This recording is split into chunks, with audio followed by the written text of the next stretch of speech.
I get a lot of joy out of seeing a solution and trying to make it better.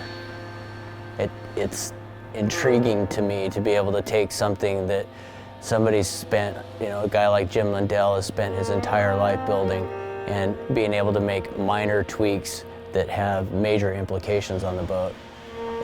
It excites me, it drives me, and we've been able to surround ourselves with some excellent craftsmen and really good people, and the team of people we have at Lindell, they're fun to be with.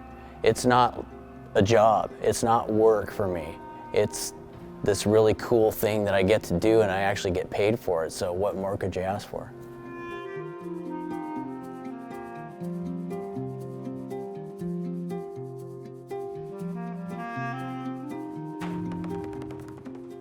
Everything that Mark does, he's passionate about.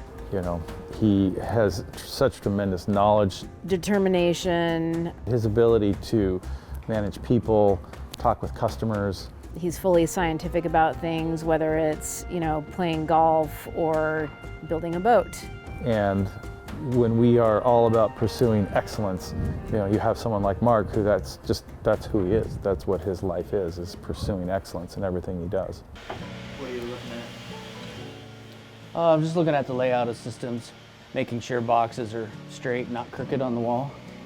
A little pet peeve of mine if things are all straight and angled. I don't remember ever not being on the water. There's a photo of me at less than a month old on the back of my dad's commercial boat, and behind the wheel at 2 months. That's just what we did as a family. We fished and spent time out on the coast and out of Port Angeles, and that's all we ever did was fish, and we loved it. We were just so happy when we finally got Mark.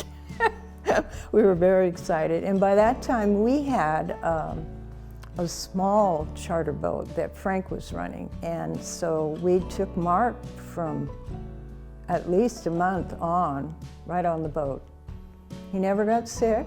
He always loved it.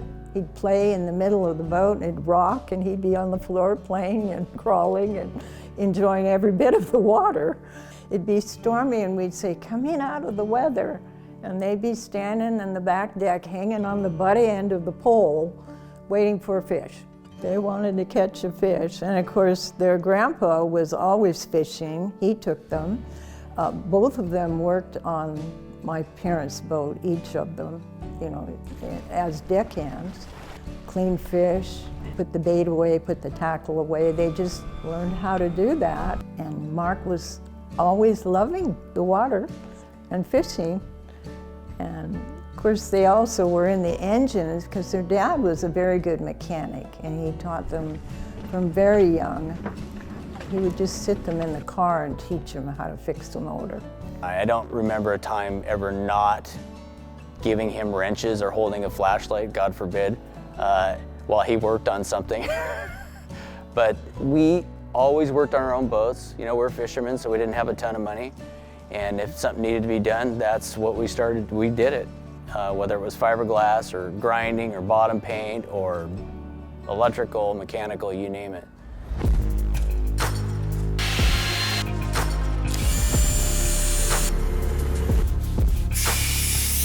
So we've got an open shot right here, straight down to the batteries.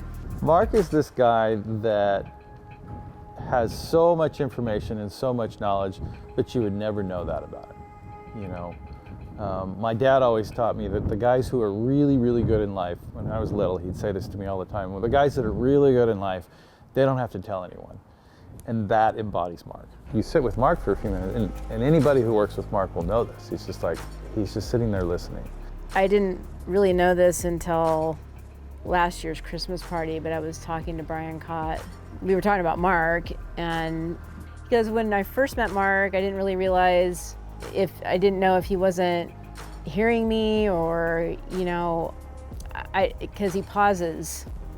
He pauses when you ask him a question because he's a thinker. He just is very conscientious, and he thinks about his responses. I mean, he really listens to what you're asking him in most cases. You can learn so much, even when you have the level of experience that I have. I learn stuff from people that have never fished a day in their life. They'll get on a boat and they'll point something out that I've been looking at for years, and it'll be like, how did you miss that? 55 years of fishing and you didn't see that?